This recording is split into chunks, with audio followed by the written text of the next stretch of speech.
Yes. Ya. Bismillahirrahmanirrahim. Assalamualaikum warahmatullahi wabarakatuh. Waalaikumsalam warahmatullahi wabarakatuh. Alhamdulillahirabbil alamin. Wassalatu wassalamu ala asyrofil anbiya'i wal mursalin wa ala alihi washabihi ajmain. Pertama, mari kita panjatkan syukur kepada Allah Subhanahu wa taala yang telah memberikan kita berkelimat sampai kenikmatan sehingga kita alhamdulillah bisa berkumpul dalam rangka menuntut ilmu. Ya, baik teman-teman.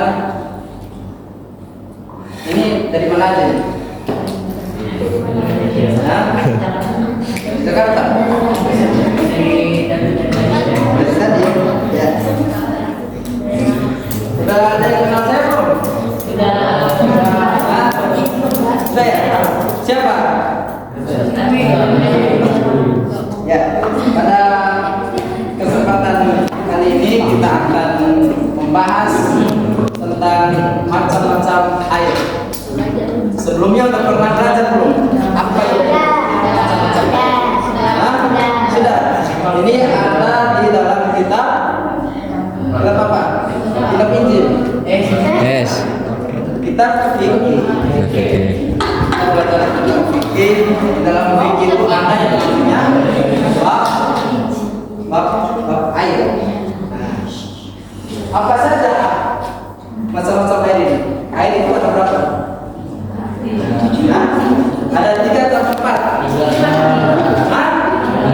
Coba yang 3 katakan. Yang bilang 3. Hah? Lah, tadi ada yang bilang 3, yang bilang 4. 1, 2, 3. 3 orang, 4, 5. Yang bilang 4 siapa? Oh, 4. Coba apa? Yang pertama 3. Hah? Yang pertama kayak apa? Bukan, yang pertama itu pasti ada urutannya. Yang lebih perempuan apa? Air mineral. Pertama, yang kedua sama, yang ketiga itu apa namanya? Air sabun.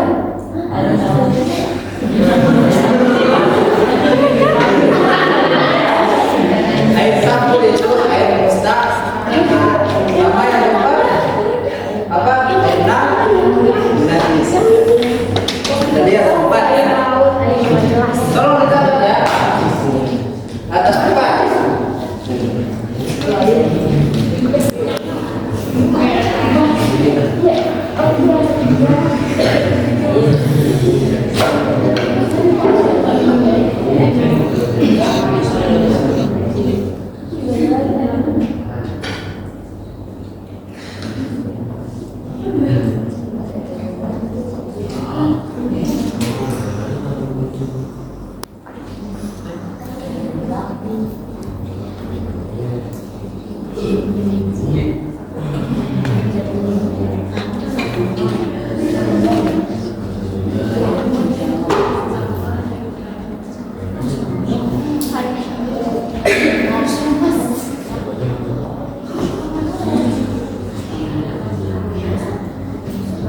Tempat ya.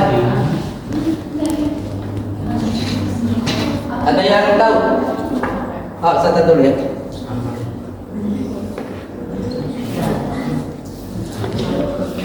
Kayaknya yang perempuan udah belajar ya. Sudah, oh ya. Antas sudah tahu ya.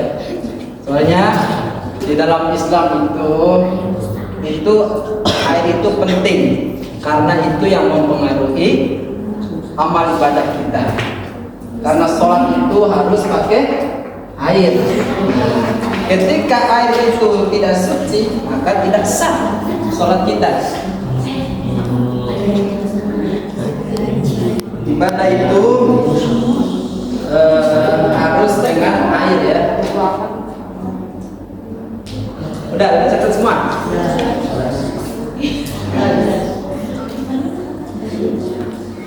Ini macam-macam air. Sedangkan ada 7 air itu bisa suci. Ada yang tahu lagi? Tahu ya? Udah tahu semua kayak ini ya tuh.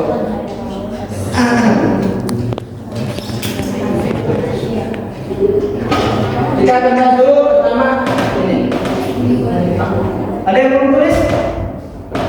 Itu semua. Nah, ayat mutlak ya. Artinya ini masih suci, tidak kena debu atau tidak bercampur dengan warna. Nah, air mutlak atau air yang suci itu tidak tercampur dengan benda lain. Contoh tolong dicatat. Ya, yang pertama, air mutlak atau air suci. Dalam kurung air suci. Begitu ya.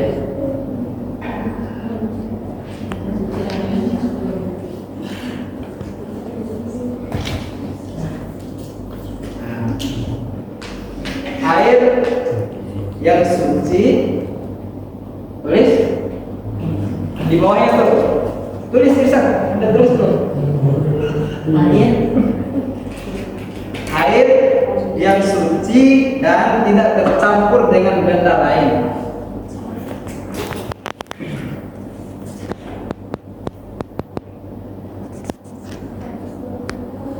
Sehingga dapat digunakan untuk bersuci atau berwudu dan mandi besar. Sehingga dapat digunakan untuk bersuci.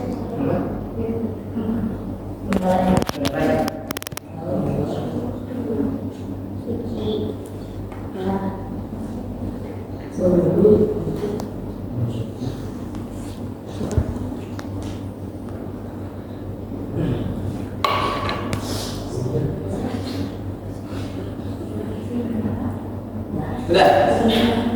Sehingga dapat digunakan untuk bersuci dulu kita bisa.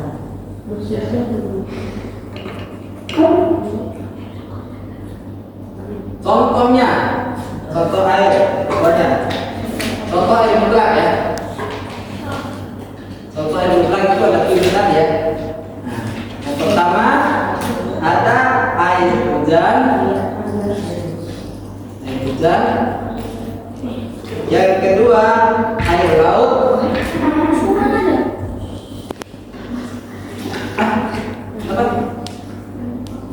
yang kedua air laut, yang ketiga air mata air. Tahu air mata air? Nggak tahu? Ada yang tahu air mata air? Ya.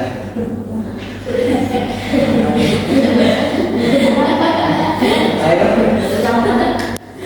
Udah yang ketiga udah. Air mata air baru air salju. Air salju. Terus air embun. Udah berapa itu? Masih ada dua lagi. Yang keenam air sungai.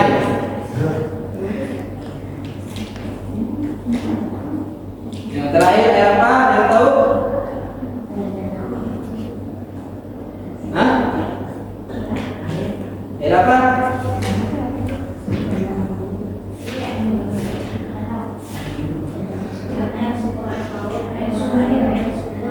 Air sumur. Sumur ya. Nah, itu apa namanya, tujuh dari ketika kita mau berwudu atau mandi, kita itu boleh pakai dengan tujuan itu ya. Umpama kita mau sholat nih, kita lagi di gunung, tiba-tiba nggak ada air, ada air apa kalau di dalam ini, di gunung itu air, ada air ya, kita boleh tuh jadi pakai air itu. Nah, pakai air hujan juga boleh, supaya air yang dari yang tujuh itu boleh kita.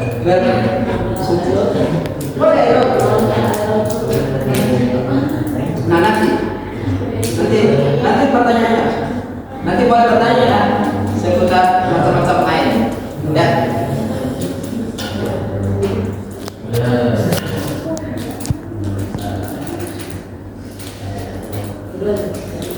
Lanjut. Udah paham ya sampai di sini ya? Air mutlak. Ada yang belum paham? Udah ya? Ya, sudah. Baru selanjutnya kita lanjut ke air samas. Samas. Yang kedua ya. Dan samas. Udah? Udah semua?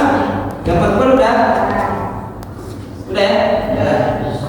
Air samas ini yaitu air yang terkena sinar matahari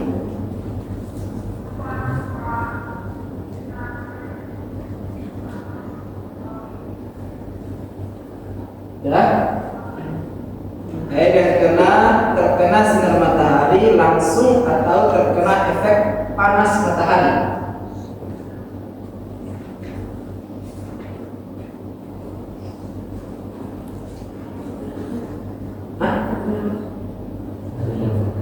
Terkena efek panas matahari.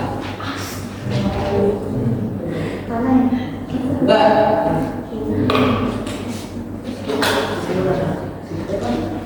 Misalnya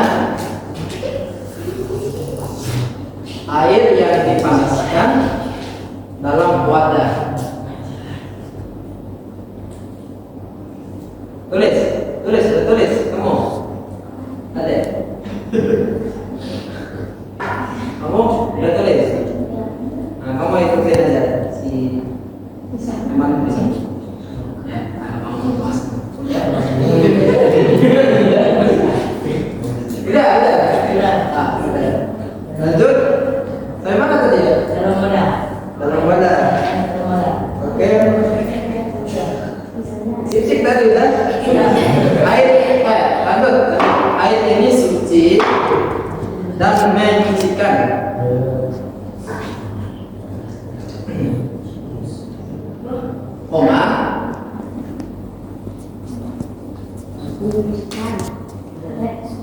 Namun makruh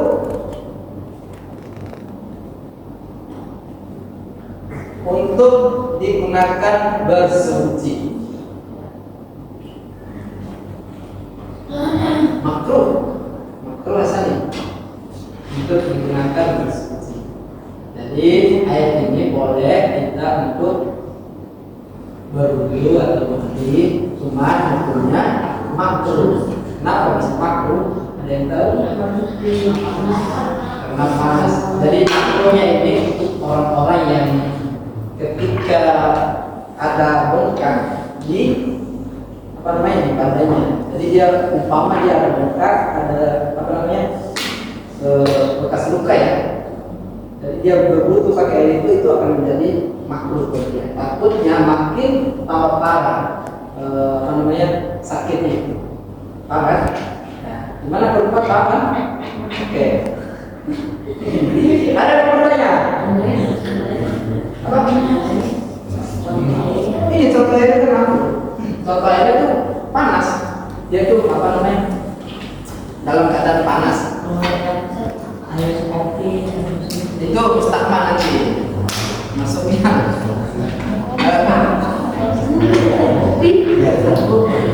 Lanjut ya. Oke, sudah paham ya? Dari dua itu paham ya. Kita lanjut dengan yang ketiga. Air apa? Mustakmal. Arti dari mustakmal ini adalah dia ini air suci tapi tidak bisa mensucikan. Suci tapi tidak bisa mensucikan atau menyucikan. Apa maksudnya? Tahu maksudnya apa? Apa? Ya. Kita pengertiannya dulu. Air mustakmal itu apa? Air yang telah digunakan untuk bersuci. Air mustakmal artinya air yang telah digunakan untuk bersuci, koma, siap. Terus udah perempuan yang agak komplit ya, komplit tulis. Udah. Gimana perempuan? Udah. Seperti air wudhu, koma,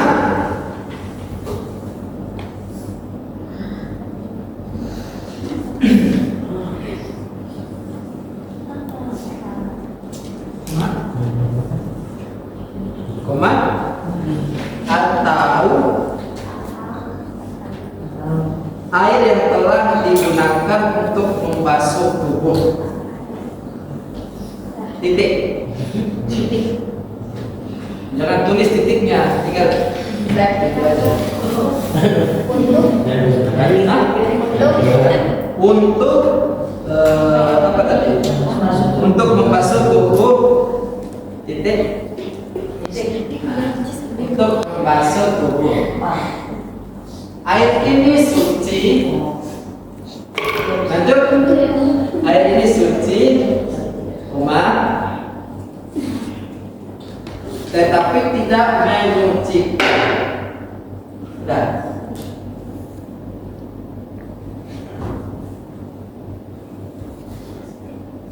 Siapa yang bisa jelasin ini? Arti dari air mustakmal. Hah?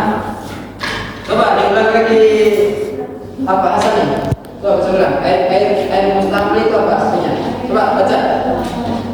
Air mustakmal, air yang telah digunakan bersuci, seperti air wudhu atau air yang telah digunakan membasuh. Terus? Lah, belum. Yang perempuan ada? Gimana coba perempuan di belakang? Apa?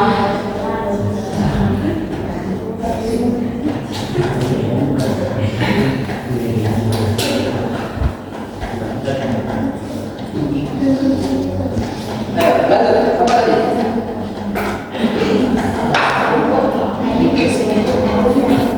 Iya. Apa? Ada yang tahu artinya? Jadi ketika kita berwudu, kan air bekas wudu kan akan jatuh nih, jatuh ke ember misalnya. Ada lagi si Irsyad mau wudu, dia wudu pakai air yang di ember itu, gitu. Nah itu yang maksud air mustakmal. Jadi bekas wudunya Anwar diwuduin lagi sama Irsyad, itu yang batal bukan Anwar tapi Irsyad. Ketika kamu Irsyad mengambil wudu pakai bekas wudunya Anwar lalu kamu sholat, itu sholatmu tidak diterima. Jadi sia-sia. Jadi itu sama nih.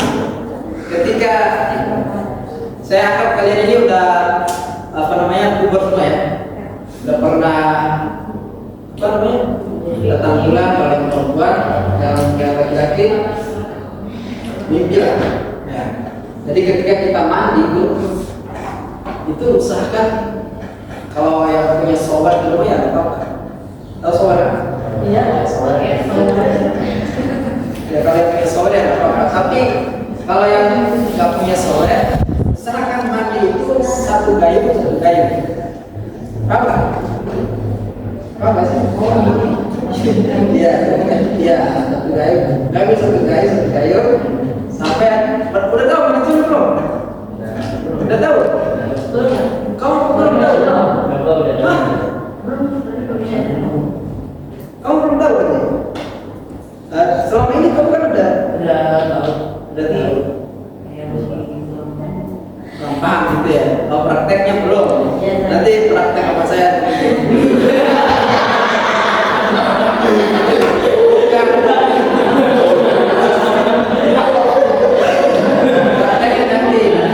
Nanti lah kita sama-sama nanti ya guys. Mungkin semuanya belum tahu kayaknya. Kalau yang perempuan udah tahu ya. Udah ya. Kalau belum tahu ya tanya sama ustazahnya. Ustazahnya tahu. Kalau yang laki-laki apa saya ajarin dia?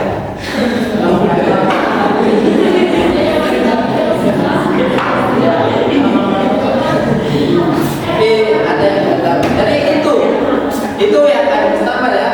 Air bekas dipakai apa mabuk, pakai lagi untuk bersuci, itu yang tidak boleh. Ya. Ada yang bertanya? Perempuan? Perempuan udah paham ya? Sudah paham semua perempuan? Yang terakhir ya?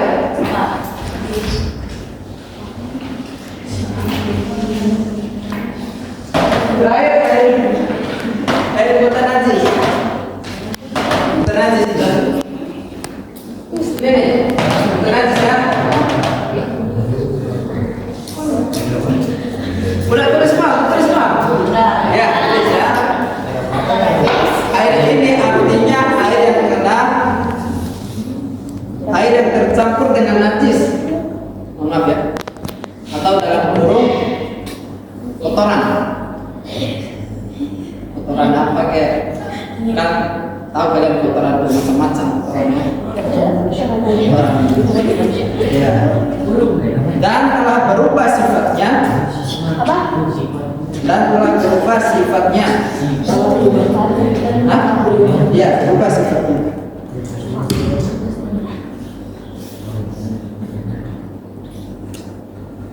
Dalam kurung warna, rasa, atau bau.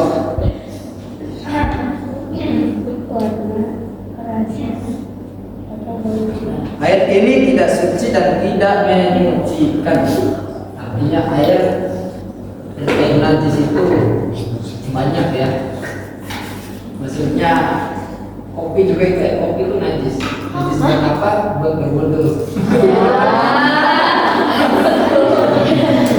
Jangan harus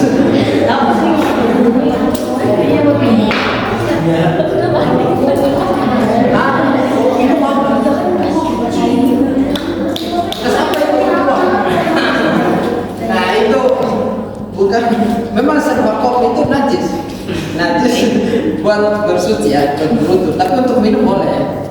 Nah, paham kan? Ya, begitu. Jadi air yang terkena kotoran apapun, jadi dia tuh udah terkena kotoran, dia tuh warnanya banyak. Itu yang dinamakan air najis. Udah ya? Udah 20 menit nih. Kayaknya saya